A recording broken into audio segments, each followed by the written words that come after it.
এবার নজর রাখবো আবহাওয়ার খবরের দিকে। লক্ষ্মী পুজোর পর যে কোনো দিন বঙ্গে বর্ষা বিদায় নিতে পারে। কলকাতা সহ দক্ষিণবঙ্গে আজকেও বজ্রবিদ্যুৎ সহ বৃষ্টির সম্ভাবনা রয়েছে। সঙ্গে 30 থেকে 40 কিলোমিটার গতিবেগে দমকা ঝোড়ো হওয়ার পূর্বাভাস রয়েছে। কাল 8 জেলায় বৃষ্টির সম্ভাবনা। সব থেকে বেশি বৃষ্টির সম্ভাবনা রয়েছে 2 চব্বিশ পরগনায়, 2 মেদিনীপুরে, বীরভূম, মুর্শিদাবাদ, নদী এবং বাঁকুড়ায়। অন্যদিকে শনিবার বৃষ্টির পরিমাণ ও ব্যাপকতা কমবে। রবিবার মহালয়ার দিন পশ্চিমাঞ্চলের জেলা গাঙ্গেয় দক্ষিণবঙ্গে 2 থেকে 3টি জেলায় হালকা থেকে মাঝারি বৃষ্টি হয়েওছে।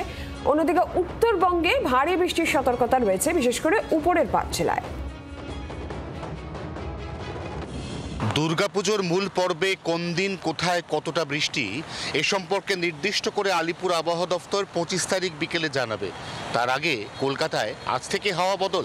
সকাল থেকে শুরু হয়েছে ঝিরঝিরে বৃষ্টি, যে বৃষ্টি আগামীকাল আরও একটু বাড়তে পারে। এই অবস্থায় সম্পূর্ণ বিরূপ এবং প্রতিকূল এই আবহাওয়া নিঃসন্দেহে পুজোর প্রস্তুতিতে বড়সড় ব্যাঘাত ঘটাবে।